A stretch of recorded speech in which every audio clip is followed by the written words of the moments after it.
It was just a quiet Saturday afternoon. She was only looking for a missing hair comb. But what Esther found inside that old wooden box would change everything she believed for 30 years. A baby bracelet with her name. A folded piece of paper. And a message that whispered louder than 1,000 memories. Please take care of her. I have no choice. Her name is Esther. In that moment, she froze, because the woman who raised her, the one she called Mama, may not have been her mother after all. You're watching EBI Stories, where emotions live and secrets unfold. Subscribe and turn on notifications so you never miss the stories that move you. And let's go back to where it all truly began. It was over 30 years ago. A cold night, in a quiet village surrounded by trees and red sand. The moon hid behind clouds, and a gentle rain fell as Grace walked back home from the small market square. She was 35 years old then. Her clothes were damp, her hands were rough from a long day of selling vegetables and firewood. Life had not been easy for her. No husband. No child. Her parents had passed away during a sickness many years ago, and her only brother had left the village and never returned. She lived alone in a small mud house with a thatched roof and a broken wooden door. That night, her body was tired, but her heart was even more tired. She had made only a few sales. There wouldn't be enough food to last the week. As she reached her doorstep and bent to untie the basket on her back, she heard a soft cry. A baby's cry. At first, she thought it was her ears playing tricks on her. But the sound came again, clearer this time. She turned and looked around in the dark. There, beside a plantain tree near her house, something moved. She rushed over, heart pounding. There it was, a small bundle wrapped in old, faded cloth. She knelt and gently opened it, and her eyes widened. A baby girl. Tiny, shivering, and crying softly. Grace felt her heart squeeze. The baby was wet from the rain and looked only a few weeks old. No one else was in sight. She looked around again. Not a soul. Her fingers trembled as she picked up the baby. Inside the cloth was a little gold bracelet around the girl's ankle. It was delicate and had the letter E carved into it. Tucked beside the baby was a small piece of paper. Grace unfolded it slowly and read. Her name is Esther. Please take care of her. I have no choice. That was all. Grace stared at the note for a long time. Her mouth was dry, and her eyes filled with tears. Who had left this child? Why her house? Why now? She had prayed for a child for so many years. Her womb had refused to carry life. She had tried herbs, fasting, everything. Nothing worked. And now, a baby, left at her doorstep, with no name but Esther and no clue except a bracelet and a broken note. Grace looked at the girl again. I don't know where you came from, she whispered. But I believe you came to me for a reason. She wrapped Esther tighter in the cloth, pressed her close to her chest, and walked into her house. That night, Grace sat awake by the fire, rocking the baby gently in her arms. She sang a lullaby her own mother had taught her. She didn't know what tomorrow would bring, whether the child would be taken away or if someone would come looking. But in that moment, as the baby stopped crying and fell asleep on her chest, Grace made a silent promise. You're mine now. I will raise you with everything I have, even if I have nothing. Grace did not tell anyone about the note or the bracelet. The next day, when neighbors came asking whose baby it was, she said only this. She's mine. Her name is Esther. And that was all. In the weeks that followed, Grace struggled. Baby Esther cried at night, fell sick once, and needed warm food and clothing. Grace had very little. She sold her best wrapper to buy baby milk from the next town. She begged for old clothes from a kind woman in church. She made pap from ground maize, boiled it soft, and fed Esther with her fingers. She barely ate. She lost weight. Her back ached from carrying the child everywhere, but her smile grew stronger. At the village stream, some women whispered behind her back. How can she have a baby suddenly? She never even got married. Maybe it's not hers. Maybe she stole her. But Grace didn't answer them. She only cared about one thing, Esther's small heartbeat against her chest, the little hands that grabbed her fingers, and the tiny eyes that followed her around the room. She would wake up every morning and say, "Good morning, my sunshine." By the time Esther was 2, she could already say mama with a bright smile. Her first steps were taken on the red soil outside their home, and when she fell, she cried into Grace's lap. Grace laughed with joy that day. She had never known what it meant to be so needed, so loved. She didn't care where Esther came from. To her, this was her child. Her miracle. Her second chance at family. Years passed, but slowly. Grace never rushed through them. She watched every stage of Esther's childhood like a blessing she didn't deserve. When Esther was 4, she started talking nonstop, asking questions like, "Mama, why is the sky blue?" or "Why do goats chew so much?" At 6, she would run to the road to wait for Grace to return from the market, holding out her arms for a hug. Every birthday was marked with a small pot of jollof rice, a boiled egg, and a hug so tight that Esther always said, "Mama, you'll squeeze my bones." And every night before bed, Grace would whisper, "You are loved. No matter what." But through all the laughter, Grace carried a quiet fear, the fear of that day ever coming. The day when Esther would ask, "Where did I come from?" She prayed the question would never come. But deep down, she knew, it would. The sun was just rising over the hills when Grace opened her eyes. Her back ached from sleeping on the floor beside Esther's mat. It had become a habit, not because the little girl asked her to, but because Grace didn't want to sleep too far from her. Ever since she first held her in her arms that cold night, she had feared one thing, waking up and finding her gone. But Esther was still there. Curled up like a small cat, her chest rising and falling gently, her fingers clutching the corner of her wrapper. She was 7 now. 7 years of wiping tears, cooking tiny portions of food, singing lullabies, and praying for strength. 7 years of hiding one truth behind a mountain of love. Grace sat up slowly and rubbed her waist. She looked at Esther and smiled. "Still sleeping like a queen," she whispered. In the corner of the room stood a small wooden box. That was where Grace kept the most important things, old church books, Esther's baby bracelet, and the note she still hadn't thrown away. Some nights, she would open the box and stare at the bracelet. Her fingers would run over the gold letter E, and tears would fill her eyes again. She always wondered who had left the child, and why.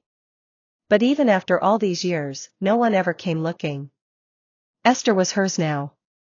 And she was growing fast. That morning, Grace tied her wrapper tight and stepped out into the compound. The neighbors were already up, sweeping, fetching water, boiling firewood stoves. She greeted them with a soft good morning and made her way toward the well.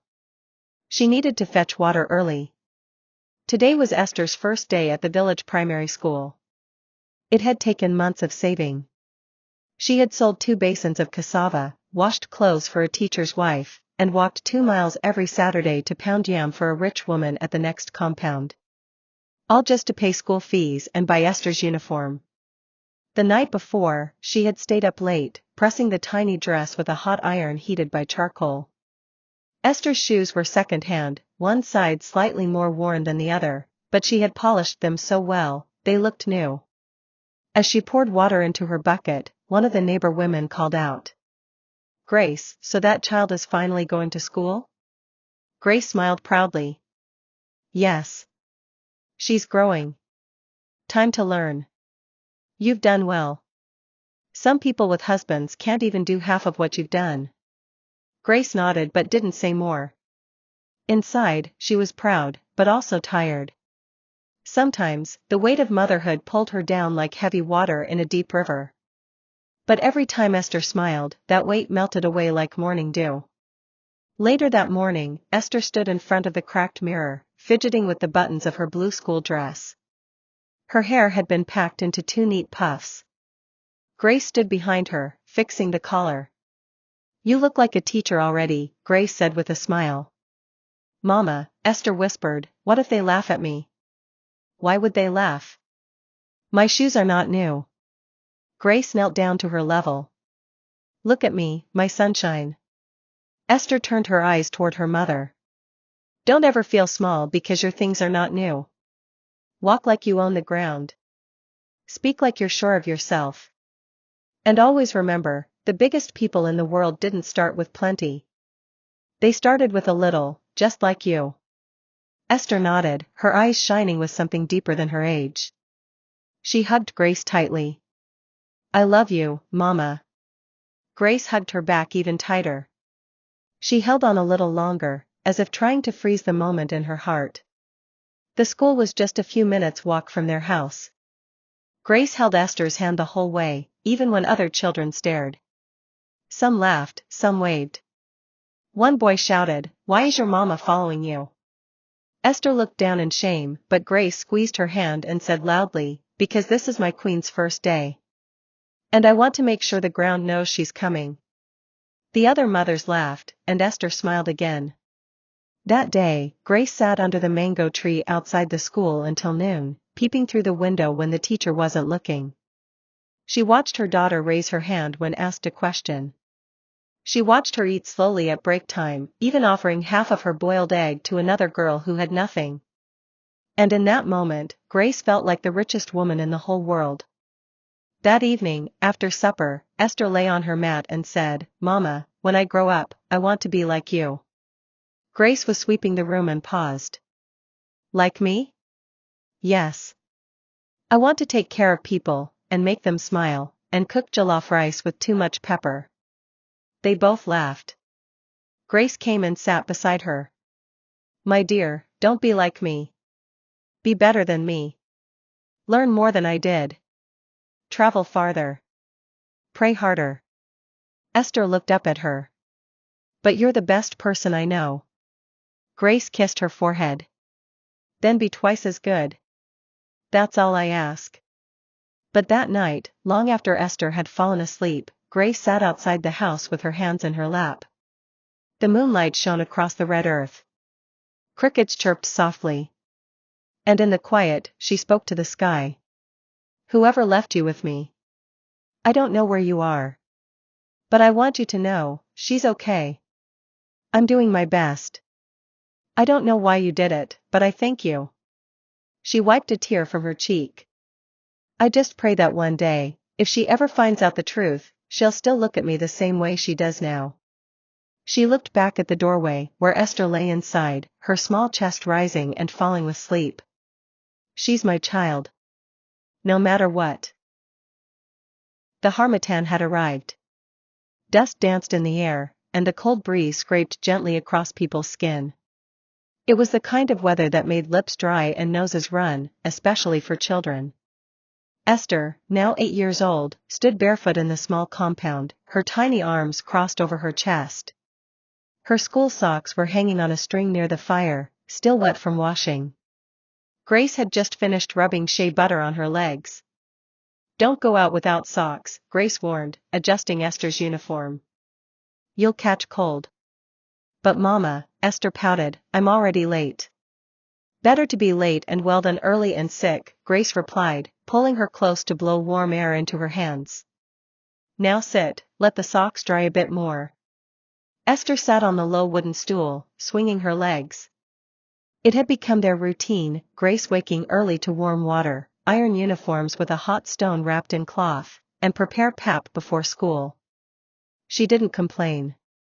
It was a rhythm she had grown to love. Sometimes, she wondered what her life would have been without Esther. Quiet? Peaceful? Maybe. But also, empty. Cold in a way the harmattan could never match. She had not just become a mother.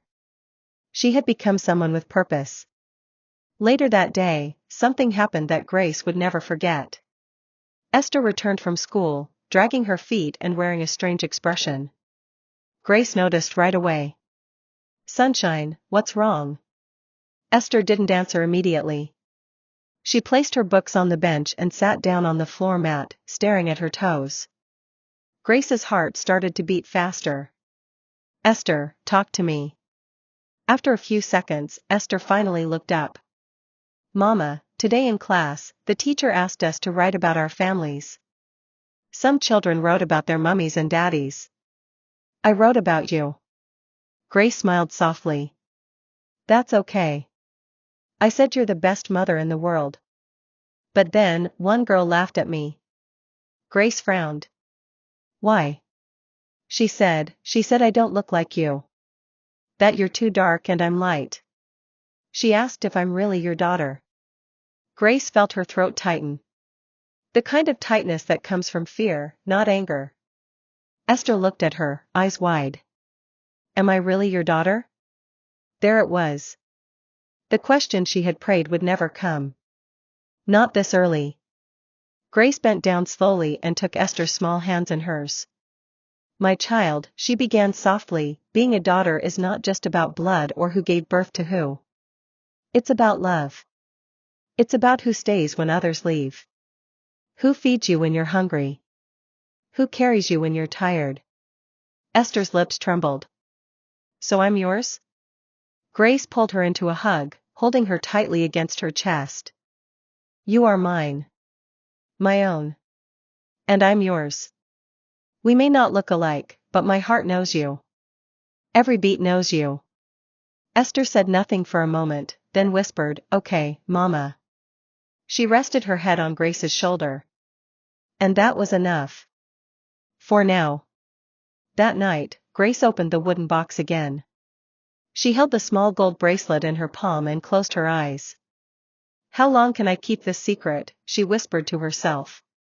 But the moment she thought of telling Esther, her heart filled with fear. What if she didn't understand?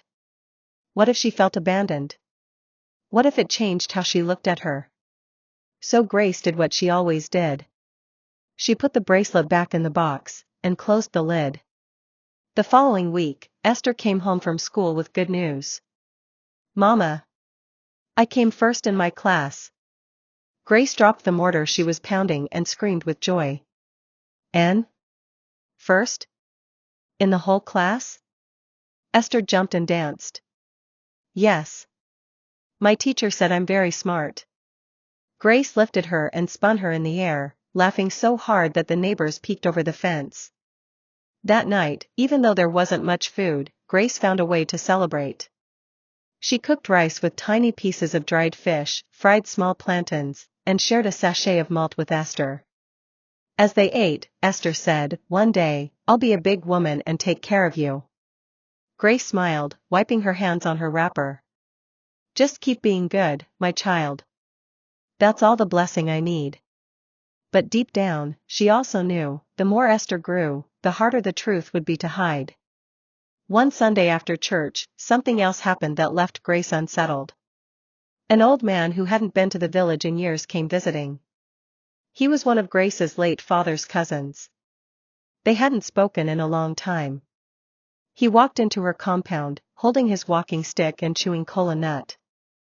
Grace, he said, eyeing Esther where she played in the sand. That child, who is she to you? Grace stiffened. She's my daughter. The old man squinted. She doesn't look like you. She's mine, Grace replied, her voice firm. He looked her over, then nodded slowly. Well, blood or not, I can see love. And sometimes, that's even stronger. He turned and walked away. Grace didn't say a word. But later that night, while brushing Esther's hair, she couldn't stop the thoughts from returning. Would people keep asking questions? Would someone, somewhere, one day recognize the girl? She had no answers. All she knew was this, whatever happened, she would never let Esther feel unloved. Never. Esther turned 9 that year. Her dreams started to grow bigger. She began saying she wanted to become a nurse, so she could treat people like Jesus healed the sick. She would tie her wrapper like a nurse's gown, grab a small plastic bowl, and pretend to give Grace medicine. Sometimes she would say, Mama, open your mouth, and Grace would laugh, pretending to be a stubborn patient. Other days, they would sit under the mango tree and talk about the stars. Mama, do you think my real name means something special? Grace would pause, then smile. Yes. Esther means star. Because that's what you are, a light, even in the darkest night. Esther would beam with pride and say, "Then I'll shine, Mama. I'll shine very bright." And Grace would whisper in her heart, "You already do." Esther had just turned 12. She was taller now, her arms longer, her voice softer, not as chirpy as before. Her clothes didn't fit the same, and Grace had started noticing the small signs. Sometimes, Esther would look at herself in the mirror, touching her chest, confused by what was changing. Other times, she would cry without any real reason. "Mama," she had asked one evening, "why do I feel sad even when nothing is wrong?" Grace had only smiled, pulled her close, and whispered, "Because you're growing. That's all." The day it happened started like any other. The morning sun came in softly through the thin curtain. The smell of beans boiling filled the air. Grace was in the kitchen, turning the firewood and humming one of her old church songs. Esther hadn't come out of the room yet, and that was unusual. Normally, she was the first to wake, either reading her school book or sitting quietly with her thoughts. But this time, nothing. Just silence. Grace walked to the door and knocked gently. "Esther?" No reply. She pushed the door open and found Esther sitting on the floor, her school wrapper held tightly around her waist. Her eyes were red. Her face was pale. "Sunshine?" Grace said softly, stepping in. Esther didn't speak. She only moved her wrapper slightly, and pointed down. There it was. Blood. Not much. Just a small patch. But enough to change everything. Grace's heart sank, not out of fear, but out of the sudden realization, her little girl was becoming a woman. Esther's lips quivered. "Mama, am I dying?" Grace couldn't hold back the soft laugh that escaped her lips. "No, my child. You're not dying. You're becoming a woman." "A woman?" Esther whispered. "Yes. Every woman goes through this. It's part of life." Esther looked down again. "But it's scary." "I know," Grace said, kneeling beside her. "I was scared too, the first time. But you have me. And I'll teach you everything." That morning, Grace didn't let her go to school. Instead, she taught her how to clean herself, how to fold a cloth and place it well. They didn't have money for fancy pads, but Grace had kept some old wrappers for this very day. She boiled them clean, cut them carefully, and told Esther how often to change. "You must always stay clean, no matter what," she said. Esther nodded, her eyes still watery. Then Grace added, "And this also means your body is changing. Boys may start to look at you differently." Esther looked confused. "Why?" "Because that's the world we live in. But it's your job to protect yourself. Not everyone that smiles at you means well." She placed her palm gently on Esther's cheek. "You are precious. Don't forget that." Esther nodded slowly. That evening, as they sat on the mat and shared roasted corn, Esther whispered, "Mama, thank you for not making me feel ashamed." Grace smiled. "Never feel ashamed for growing. God made you this way." And for the first time that day, Esther laughed, a small laugh, but enough to bring peace to Grace's heart. That month, something else changed. Esther started spending more time alone. She read a lot. She stared at the sky often. And sometimes, she would draw shapes in the sand and whisper things to herself. One afternoon, Grace found her sitting under the mango tree, crying softly. "Sunshine, what is it?" Esther wiped her eyes. "Nothing, Mama." Grace sat beside her, knowing there was more. After a few moments, Esther asked, "Did my father die?" The question hit like thunder. Grace paused. "Why do you ask?" "Because other girls talk about their fathers. Some say there's left. Some say there's buy them gifts. But I've never seen mine." "So, is he dead?" Grace looked at the dirt on her feet, her heart pounding. She had no story to tell. She didn't know who Esther's father was. She didn't know anything at all, just the bracelet, the note, and the blanket the baby had been wrapped in. But how could she tell a 12-year-old girl that? She gently held Esther's hand. I don't know where he is. But whether he's alive or not, I want you to know something. Esther looked up at her, waiting. You are not less. You are not missing anything. Some people have both parents and still feel lonely. What matters is love, not numbers. Esther didn't speak, but her eyes were filled with quiet tears. That night, Grace stayed awake longer than usual. She knew Esther was growing, not just in body, but in questions. And soon, the biggest question of all might come. She pulled out the wooden box again. Opened it. Stared at the bracelet. She held it in her hands for a long, long time, whispering, God, how long do I hide this? Esther's school life continued. She did well, always one of the best in class. Her teachers loved her. Even the headmistress once told Grace, that girl, she will go far. But school wasn't the only place where things were changing. One day, Esther came home with a folded note in her pocket. Grace saw it while washing her uniform. She opened it and read the words written in shaky handwriting. I like your smile. Can I be your friend? Tony. Grace didn't confront her. Not that day. She didn't want to scare her or make her hide things. Instead, the next morning, as they ate breakfast, she said, when someone gives you attention, think about why. Think deeply. Not every smile is pure. Esther looked up quickly, eyes wide. Grace raised her brow and smiled knowingly. I was once a young girl too, she said. Esther giggled shyly, cheeks turning pink. Don't worry, Mama. I told him no. Grace nodded, but her heart was already starting to build walls, not to stop Esther, but to protect her from what the world might bring. That year passed like a slow river. Days filled with school, chores, laughter, and small tears. The bond between mother and daughter grew even stronger.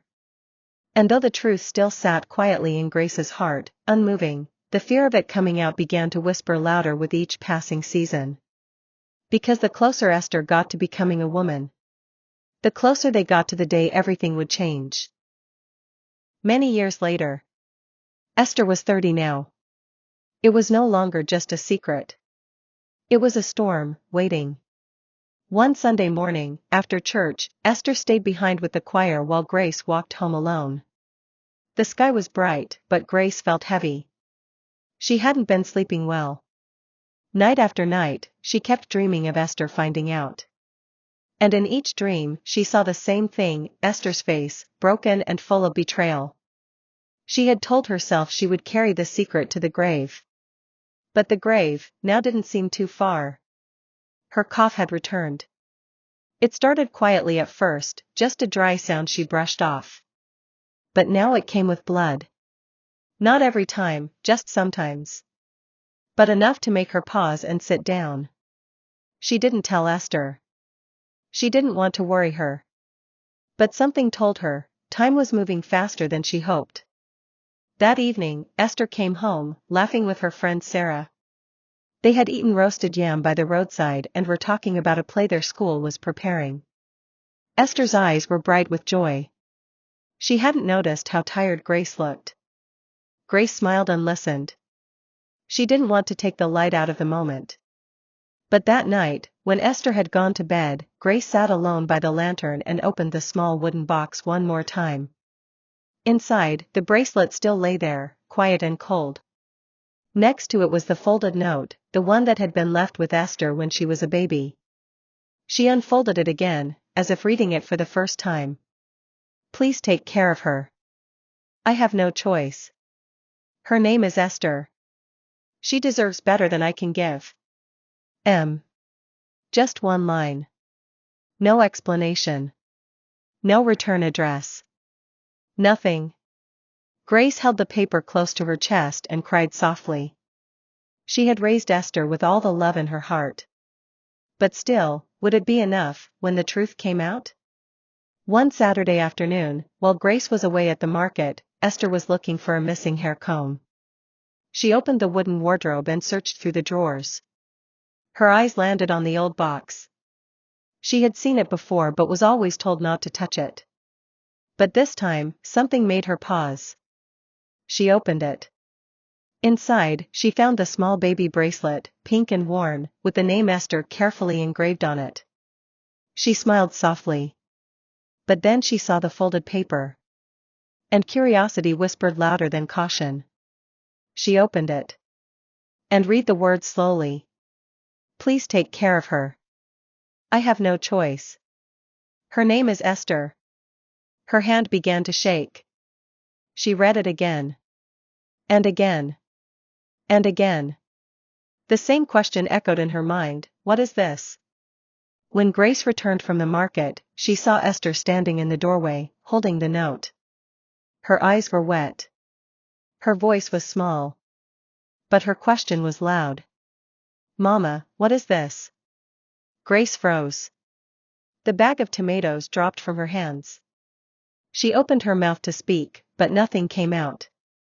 Esther stepped forward, her lips trembling. You're not my mother, are you? The room fell completely silent. Just the ticking of the wall clock. Just the beating of two hearts. One filled with shock. The other, breaking into pieces. Grace tried to hold her, to explain, but Esther stepped back. All my life, have I been living a lie? Grace's knees gave way, and she sat on the floor, tears streaming down her face. I didn't want to lie to you, she whispered. I just wanted to love you. Esther stared at her for a moment longer. Then turned. And walked away. The door closed gently behind her. But for Grace, it felt like the world had slammed shut. She sat there, the note still lying on the ground beside her. The truth was out. But it hadn't brought peace. It had brought silence. To be continued. Part 2 of this emotional story continues from here, revealing everything, who Esther truly is, who left her behind, and what will happen now that the secret is out. Will Esther ever forgive Grace? Will she find her real parents? And what deeper truths are still hiding in the shadows? Don't miss part 2. Subscribe to EBI Stories and turn on your notifications so you'll be the first to watch when the next part drops. Your support means the world. Let's continue this journey, together.